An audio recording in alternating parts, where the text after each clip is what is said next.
Gracias al Señor por su fidelidad. Podemos sentarnos. Amén. Dios es bueno. Y digo, es un culto especial, es un momento especial. Enseguida vamos a participar de la Santa Cena y el tiempo ha pasado. Y voy a tratar de sintetizar hoy el mensaje, que es muy sencillo y va muy acorde con lo que acabamos de ver y lo que acabamos de vivir.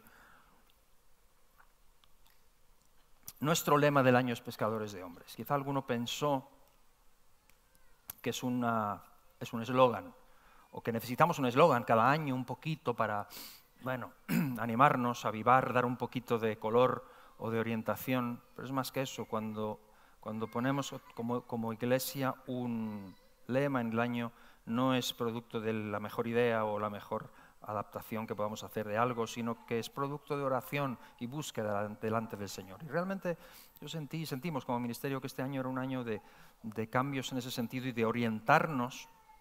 Mucho tiempo nos ha llevado estar aquí, llegar a este lugar, pero siempre hemos dicho no queremos que este lugar sea un museo, no queremos que este lugar se convierta en simplemente un lugar de reuniones. Y sí queremos que eso sea y que este lugar se llene de la gloria de Dios y que salgamos de aquí motivados, llenos de la palabra del Señor, que mucha gente venga a brillar en este lugar, pero queremos ser bendición a otros y queremos seguir trabajando y teniendo bien metido en nuestra mentalidad la gran comisión, y ser pescadores de hombres tiene que ver con eso. Y hoy el título, como habéis podido ver ya, el título que yo he puesto es Nómadas.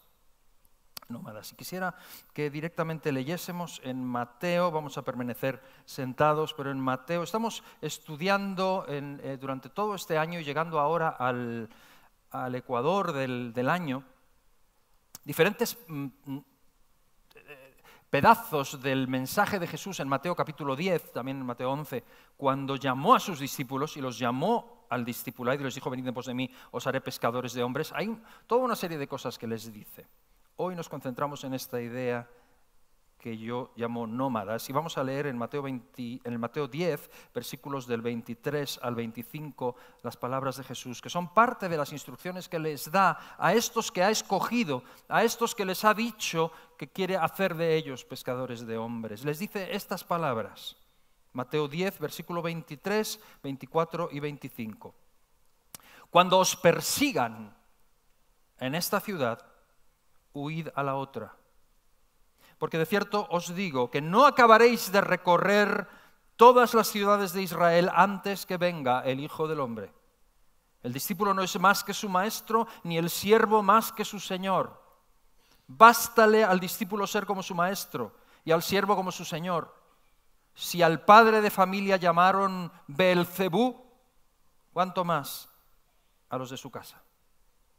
Mateo 10, del 23 al 25. Señor, gracias por estas palabras también, palabras de Jesús, palabra tuya, Señor, que tomamos en este día y pedimos que nos ministre también, nos enseñe, nos recuerde lo que son tus palabras para aquellos que son llamados a ser pescadores de hombres. Ayúdanos, Señor, y a recibir estas palabras. Unge mis labios, unge nuestros corazones, nuestros oídos, para recibirlas, Señor, y para que haga en nosotros la obra que tú quieres hacer, Señor. Gracias, en el nombre de Jesús. Amén. Amén. Amén. Nómadas, yo lo he titulado nómadas. Nómadas, la palabra nómada se presenta como contraria a sedentario. Es algo que estudiábamos en la escuela cuando comenzábamos a estudiar historia, la historia de la humanidad. El ser humano al principio de la historia era nómada. Y nómada significa, y hay pueblos nómadas, y todavía en la actualidad existen, y el estilo de vida nómada es el estilo de vida que no se asienta a vivir permanentemente en un sitio, sino que llega a un lugar, posiciona sus tiendas o su vivienda, que suele ser nunca definitiva, suele ser de rápido montaje y rápido desmontaje, porque van a estar un tiempo, no es definitivo. Y entonces, sobre todo en la antigüedad y en la prehistoria, pues el ser humano se dedicaba a la caza y a la recolección de frutos y de semillas y de cosas, y pues llegaban a una zona y era fértil y había suficiente para recolectar, pues recolectaban, y cuando ya la habían devastado o habían cazado por la zona, pues después de un tiempo levantaban la tienda y se iban a otro lugar. Es el estilo de vida nómada, de un lugar a otro, a otro, a otro, a otro, y poco a poco, sin fecha concreta, en la historia, porque fue un proceso de años y siglos y milenios. El ser humano fue pasando de ser nómada a sedentario, sobre todo cuando se comenzó a desarrollar el concepto de la agricultura y la ganadería. Tener una tierra en la que uno siembra, y claro, si la siembras, pues te tienes que quedar allí. Entonces encuentras un lugar que es más o menos bueno, fértil y para sembrar, y entonces se empieza a desarrollar la agricultura y es un trozo de tierra que quiero tener y que me quedo aquí. Y además, pues si es la ganadería, ya también el ganado, pues también necesita tener un lugar donde descansar. Si hay pastos buenos alrededor, pues aquí me quedo, es una tierra, y ese es el estilo de vida sedentario. Llego a algún lugar y allí me establezco y aquí me quedo. Entonces el nómada es el que va de un lugar a otro, el sedentario es el que se queda. Claro, todavía existen pueblos, incluso con el desarrollo de la ganadería, hay gente que practica la transhumancia, ¿no? con los rebaños o con sus ganados y van de un lado a otro, pero en general se ha ido estableciendo a través del tiempo cada vez más el estilo de vida sedentario. Y el estilo de vida sedentario evidentemente trajo sus problemas, porque cuando ya quieres aferrarte a un terruño, pues ya lo posees, y cuando lo posees tienes que defenderlo, y ahí empiezan los conflictos, porque el nómada pues es el que llega, estás libre y se lo toma y tal, pero el sedentario, esto es mío, quiere poseer la tierra, entonces empieza a comprar y a vender la tierra, porque es mía, ya no es de todos, es mía, y entonces la tengo que defender, y entonces comienzan los conflictos y las guerras, y países o pueblos que luchan contra otros para poseer la tierra que ellos están ocupando, y entonces luchan, y si los vencen los echan de esa tierra, y ellos son los nuevos habitantes de esa tierra, sedentarios allí, han echado a los otros, y comienzan los conflictos y las armas y todo este tipo de cosas, y el que mejor armamento tiene pues se hace más fuerte, porque se ha establecido el estilo de vida sedentario, que es el que actualmente tenemos. Aunque aún, como digo, existen pueblos indígenas que son así y que son nómadas y otros que combinan. Pero en general nosotros, los europeos, y en general el mundo desarrollado, incluso subdesarrollado, somos sedentarios. Vivimos en un sitio, allí nos establecemos, a menos que pase algo y que nos tengamos que ir o que las circunstancias nos muevan, pero normalmente somos gente sedentaria. Pero éramos nómadas antiguamente. Ahora somos sedentarios, porque cuando uno descubre el estilo de vida sedentario, ¿quién quiere ser nómada? ¿Quién quiere llevar la casa a cuestas a todos lados pudiendo tener otra estabilidad y estar en un sitio? Eso es lo lógico, es lo normal, es nuestra cultura, es donde estamos nosotros situados, y ahora viene Jesús. Y resulta que Jesús nos llama a ser pescadores de hombres y el estilo de vida que propone es nómada. Lo cual es chocante, es contracorriente y es contracultura. Es contracultura y nos choca y nos deja pensando y nos hace pensar que esto es para ciertas personas, pero no para mí. Y claro, Jesús lo dice esto, lo dice como todo lo que Él dice, deja joyas ahí, tira joyas de pronto, y el que tenga oídos para oír, oiga. Y a veces nos cuesta procesar estas cosas y no podemos entenderlas. Yo he querido reducir su mensaje, los versículos que hemos leído hoy, a tres puntos, tres cabeceras que quizá nos puedan ayudar un poco más a sintetizar y a entender en nuestro contexto qué es lo que Jesús está diciendo, y a comprender que nos está hablando a nosotros, que nos está hablando a todos, que no es para un par de privilegiados como Gianni Arelis, que de pronto, bueno, pues han adoptado, sí, pero yo no.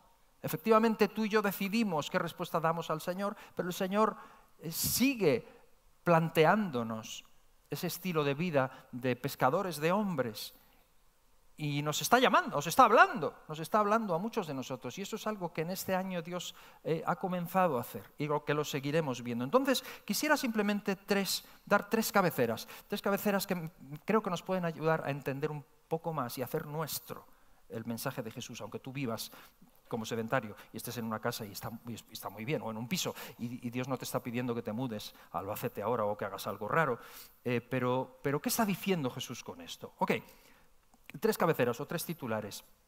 El primero de ellos, el tema de las prioridades de Jesús. Las prioridades de Jesús. creo que es lo primero que puedo sintetizar de lo que Jesús está diciendo. ¿Cuál fue o cuáles fueron las prioridades de Jesús? El versículo que hemos leído, el 23, decía: cuando os persigan en esta ciudad, huid a la otra. ¿Cuáles eran las prioridades de Jesús? Pues evidentemente las prioridades de Jesús eran el Padre, su relación con el Padre, la gente era su prioridad. El ministerio y la obra que había venido a hacer era su prioridad. Lo que no era en ningún caso su prioridad era la vivienda. No era una prioridad para él. Y de hecho, pidió el mismo estilo de vida a sus discípulos, a los que le seguían. Jesús nació en Belén y vivió unos años en Belén. Después sucede todo lo de Herodes, cuando él todavía es niño y se tiene que mudar a Egipto. En Egipto está un tiempo que no es definitivo tampoco, porque no era su lugar, pero está huyendo de Herodes. Los padres lo llevan y allí unos años hasta que muere Herodes, y entonces vuelven, en este caso, a Nazaret. Y cuando está en Nazaret, allí es donde él se cría. Y como niño está en Nazaret hasta que es adulto, y cuando comienza su ministerio se muda a Capernaum, y sigue en Capernaum, pero luego lo vemos caminando de acá para allá constantemente durante sus 3 años de ministerio, Galilea, Judea, etcétera, etcétera, etcétera, y acompañado de gente que le provee de lo que está necesitando. Y desde luego veo que la vivienda para él pues la tuvo como protección, como formación en un momento determinado que lo necesitaba, pero desde luego no como proyecto de vida. No era su proyecto de vida. Y ese es el punto. ¿Está mal tener una vivienda o no tenerla? No estamos hablando de eso. Estamos hablando del tema de la prioridad. Por eso yo he puesto las prioridades de Jesús, no la vivienda de Jesús. Porque no estamos hablando del tema vivienda. El concepto que Jesús tenía, el concepto de lo que le hizo ser nómada, no fue su concepto de la vivienda, sino el tema de la prioridad. El tema de las prioridades que él tenía. La idea de vivir en constante movimiento y exigiendo de los demás, los que le seguían, lo mismo. ¿Y cómo traducimos eso hoy? ¿Está mal entonces tener una casa? ¿Está mal vivir en un piso comprado o de alquiler? ¿O hay que alquilar, hay que poseer? Pues no estamos hablando de eso. Nadie me malentienda ni me malinterprete, por favor, por favor. No puedes tomar las cosas, muchas cosas de las que están escritas en el Antiguo ni en el Nuevo Testamento como literales, porque tienen que ver con la cultura. Es como lo de las comunas. Cuando dicen Hechos de los Apóstoles que todas las cosas tenían en común. Obviamente hoy no tenemos todas las cosas en común. Y luego entonces hay gente que cree que el cristianismo es vivir en comunas y tenerlo todo en común. Pues tiene que ver con el momento, con la cultura, con lo que estaban viviendo, y hoy tenemos cada uno en nuestra casa y decimos, ¿no? Cada uno en su casa y Dios en la de todos. Y es el orden que tenemos establecido y es nuestra cultura y está bien. No puedes trasladar exactamente todo literalmente. Entonces no está hablando del tema de la vivienda, está hablando de la prioridad, está hablando de la cuestión de que la posesión es secundaria. En el seguimiento a Jesús no hay lugar para la cuestión del terruño mío o de los nacionalismos o de ese tipo de cosas. Somos ciudadanos de otro sitio. Y es una mentalidad de peregrino. No tiene que ver con el tema de concreto de si tú tienes casa o vives alquilado. Tiene que ver con la prioridad que él tiene en su mente, y es ese mismo punto el que exige a los suyos. ¿Cuál es tu prioridad? El punto es que a Jesús nada le ataba. Y la pregunta es, ¿qué te ata a ti? ¿Hay algo que te ate? Ese es el punto, la prioridad. ¿Qué es lo que te ata? ¿Hay alguna cosa que te ate si el Señor te llamara en un momento determinado? ¿Qué es lo que hay algo que te ate? ¿Hijos, por ejemplo? ¿Trabajo? ¿Hobbies? ¿La mascota? ¿Los amigos? Es increíble. Durante el Congreso estuvo aquí el pastor Marcos Zapata compartiendo y hablaba, por ejemplo, de los grupos de hogar y hablaba de los amigos, de que decía los grupos, hablaba con toda la razón, los grupos de hogar están diseñados para llevar la luz del Evangelio a diferentes puntos de la ciudad, sin tener que comprar un local. Estamos en las casas y la idea es mantenerlo lo suficientemente pequeño como para que sea personal y podamos conocernos unos a otros y orar unos por otros. Pero decía él, el problema es que los grupos crecen de pronto y somos 30 personas y en vez de dividirse, no, pues que estoy muy a gusto con mis amigos, es que no me quiero separar de mis amigos, decía él, ¿no? Y decía, bueno, el grupo de hogar no era para estar a gusto con mis amigos, era para ser luz. Entonces hemos cambiado, hemos convertido entonces la iglesia en un lugar para estar a gusto. Entonces hemos malentendido el concepto de Jesús. Cuando dice ser pescadores de hombres, implica una prioridad en la cual estamos para servirle a Él y nada de nada nos ata. Ese es el primer punto, la prioridad de Jesús, la prioridad que Él tenía. Y entonces este tema de prioridad le llevaba a creer a pies juntillas en la provisión divina, siempre. Jesús no solo predicó el tema de la provisión divina, sino que lo vivió.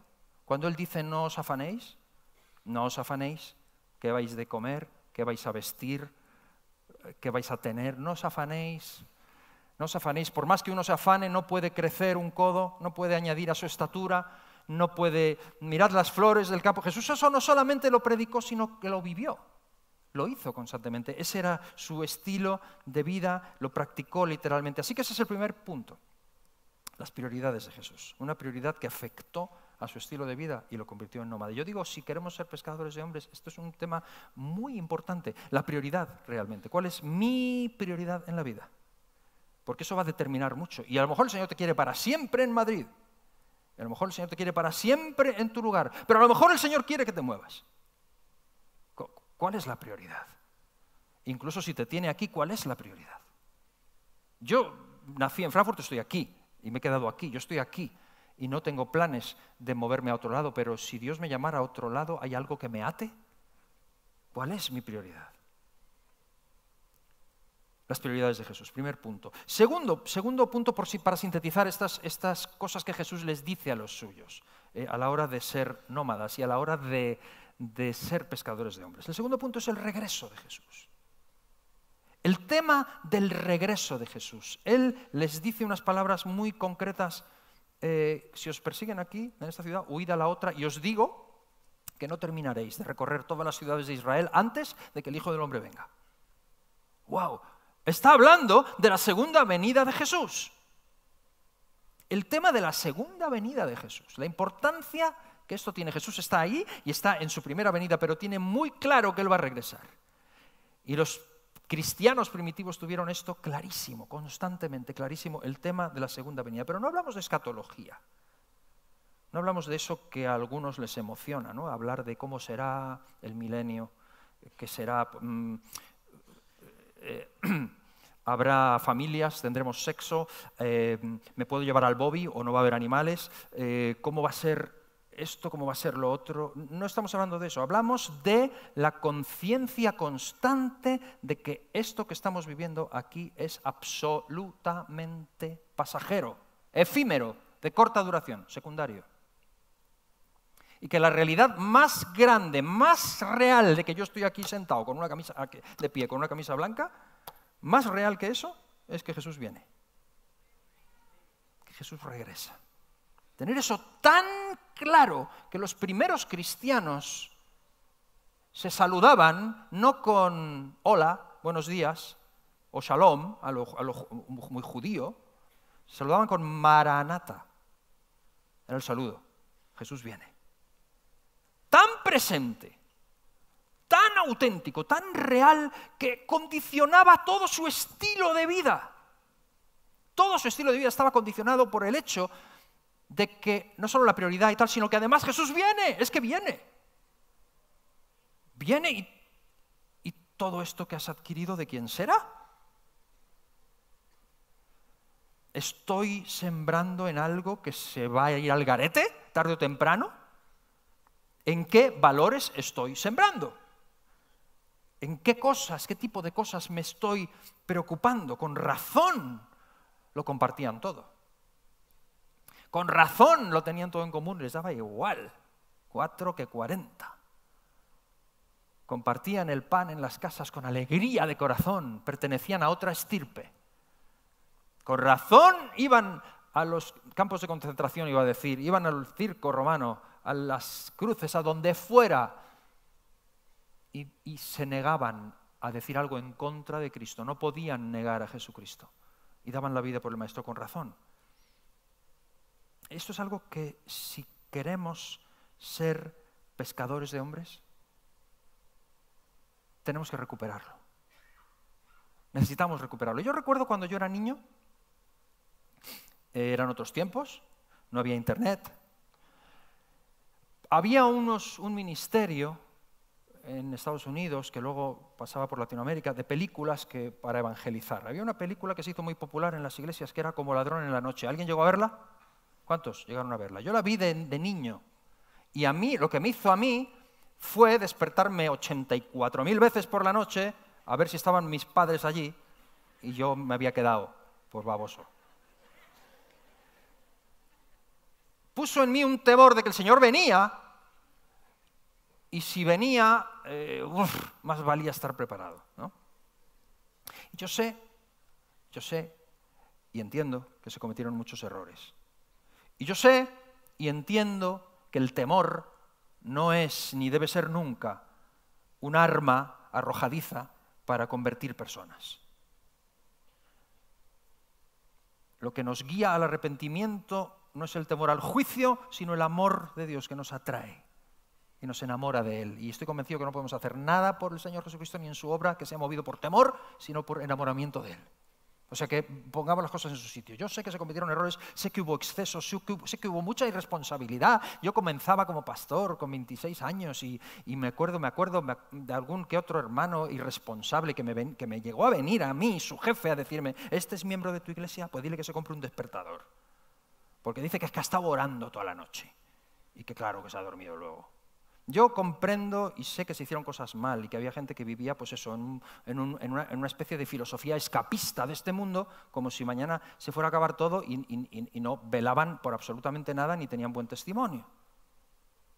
Pero de ahí nos fuimos a un extremo diferente, de decir, no, como el Señor no viene aquí, lo que hay que hacer es labrarse un futuro, y la sociedad empezó a cambiar y la sociedad también empezó a ir a más y de alguna forma se nos ha metido en la cabeza esa mentalidad de atesorar donde la polilla y el orín corrompen, y donde ladrones minan y hurtan, y estamos más preocupados por que funcione y tengamos un buen sistema de alarma en casa que por la realidad de que Jesús viene.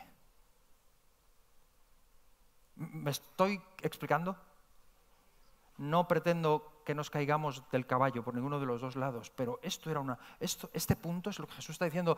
Si os persiguen en este sitio, pues iros a la otra, porque no vais a terminar de ir por todos los pueblos de Madrid antes de que el Hijo del Hombre venga.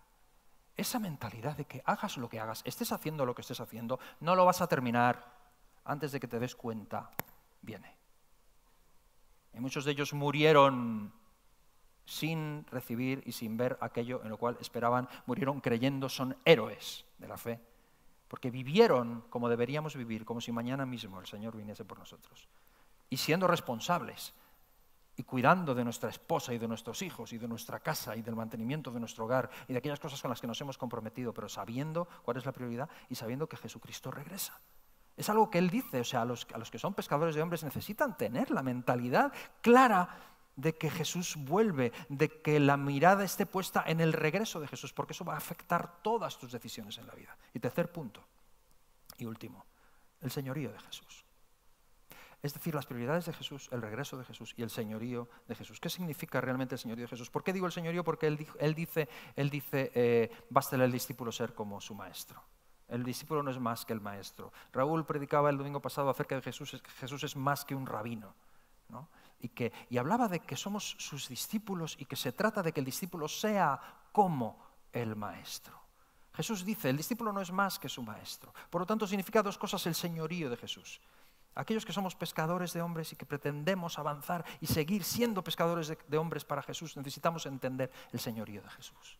Que Jesús es más que mi Salvador personal. Es el Señor de mi vida.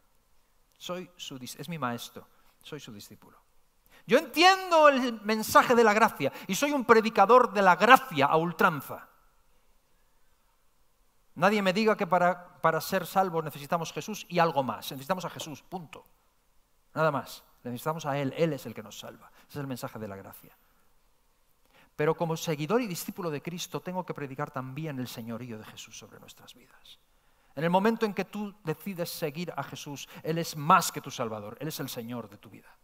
Él es el maestro y tú eres el discípulo. Significa que mi vida tiene que empezar a cambiar y a ser moldeada y hay cosas que a lo mejor Él me ha salvado y en fin, soy como soy.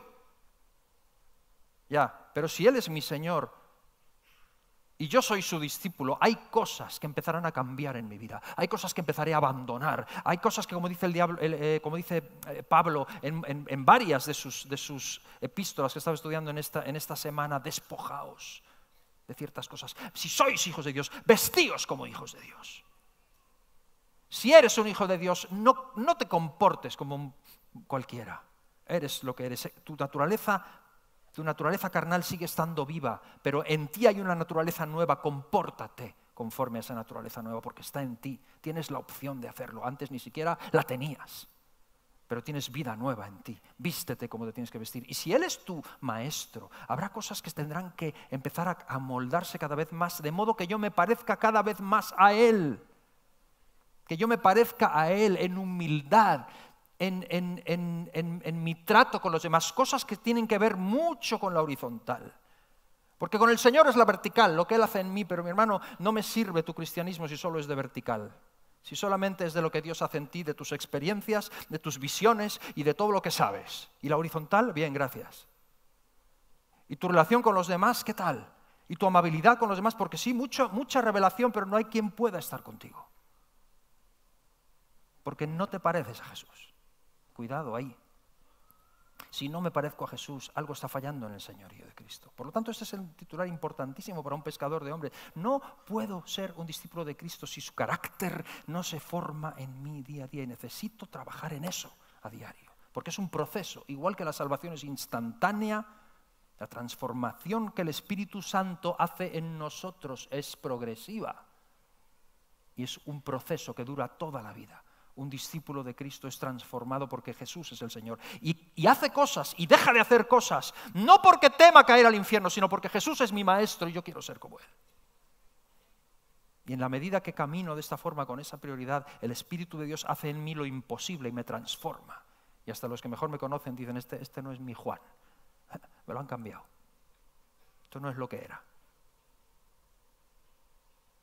Y hay otra cosa que significa también que Jesús sea el Señor. Jesús dice, si al maestro lo llamaron Beelzebú, ¿tú qué esperas que te llamen?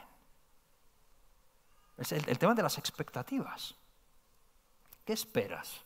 ¿Ser un siervo de Dios y que todo el mundo te ponga en un pedestal y te respete? Y que todos digan, pastor, y que todos digan, o que todos te reconozcan, ¿sabes? Si al Señor de la casa llamaron Beelzebú, ¿qué esperas tú? Si tu expectativa está puesta en que tu reputación y que tu caché o tu no sé qué suba, mal, porque al Señor lo llamaron Beelzebú y Él nos avisó. Y todo el pasaje rezuma algo de lo que no quiero hablar hoy, pero rezuma persecución. Todo el pasaje rezuma que si tú eres un pescador de hombres, cuidado porque te van a perseguir hasta el punto que vas a tener que poner pies en polvorosa e irte a otro lado. Rezuma persecución. No te está diciendo, ¿dónde están? ¿De dónde salen esas historias de que si estamos en Cristo, nuestra cuenta bancaria y la prosperidad en todos los ámbitos y el rey del sur? ¿Pero qué dices? ¿Pero dónde está eso? Yo todavía estoy buscando en el Evangelio dónde están las grandes empresas de Jesús.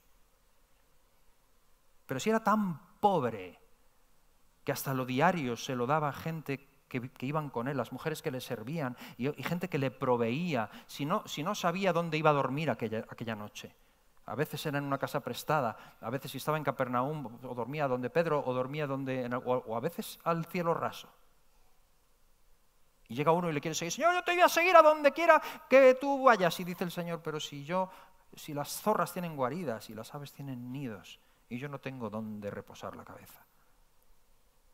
¿Sabes a lo que te expones queriendo ser un pescador de hombres?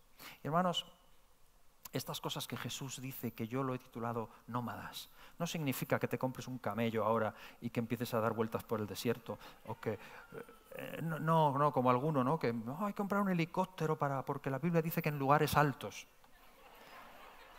En serio.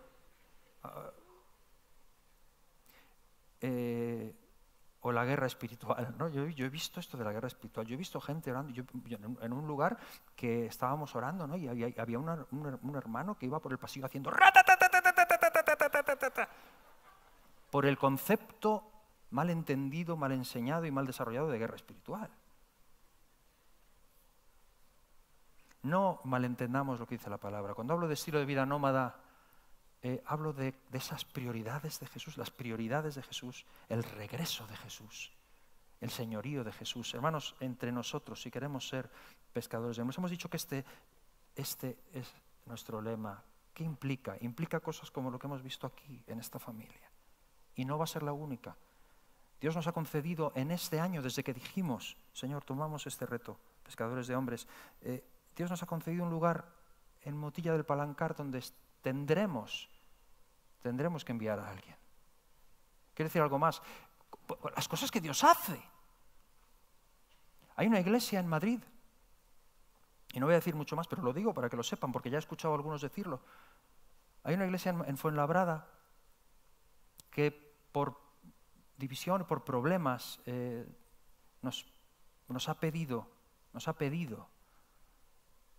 que les cubramos, que les demos cobertura y que quieren formar parte del cuerpo Salem y que enviemos a alguien. Y vamos a tener que enviar a alguien. Y no estamos hablando de Albacete, estamos hablando de aquí, cerca. Y yo no tengo ningún afán de poner el pececito Salem en ningún lado. Yo tengo afán de que el Evangelio sea predicado.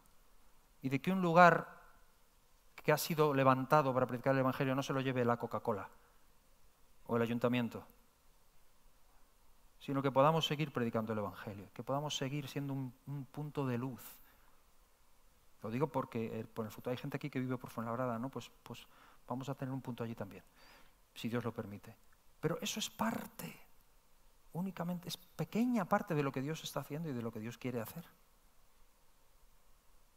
Y si tú crees que el Señor te llama a algo, te digo, no pienses que Dios te va a llamar en base a tu currículum. Te va a llamar en base a tus prioridades. Te va a llamar en base a tu corazón. Sirve al Señor, comienza a servir. Como hicieron ellos, ¿no? Que llegaron, cuando Jan y Arelis llegaron, yo me acuerdo, que yo los conocí porque yo venía a la obra social a ver el trabajo y estaban ellos allí. Y yo decía, ¿quién son estos que están aquí? ¿Esta familia quién es? Le digo a Hans, ¿quién son? Ah, ya me explicó.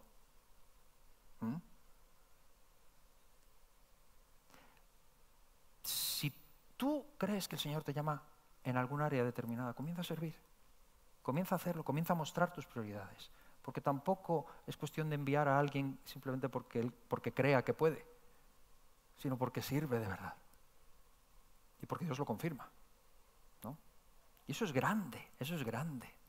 Entonces, Dios nos ha situado, hermanos, Dios nos ha puesto aquí en Madrid para servirle y estamos aquí con todo el corazón haciendo la obra que el Señor nos ha encomendado, pero dentro de eso, cuestiónate tus prioridades y cuestiónate a qué te llama el Señor. A lo mejor el Señor te llama a apoyar más de lo que estás apoyando, a servir más de lo que estás sirviendo. A lo mejor el Señor te está poniendo en corto, medio, largo plazo otra cosa. No lo sé, pero que tu corazón esté abierto y que digas, Señor, quiero ser pescador de hombres, quiero ser una pescadora de hombres y de mujeres y de todo. Quiero ser un pescadero, suena mal, ¿verdad? Suena diferente. Quiero pescar almas para ti, Señor. Quiero ser un nómada para ti, lo que tú pidas de mí, Señor. Qué grande es eso.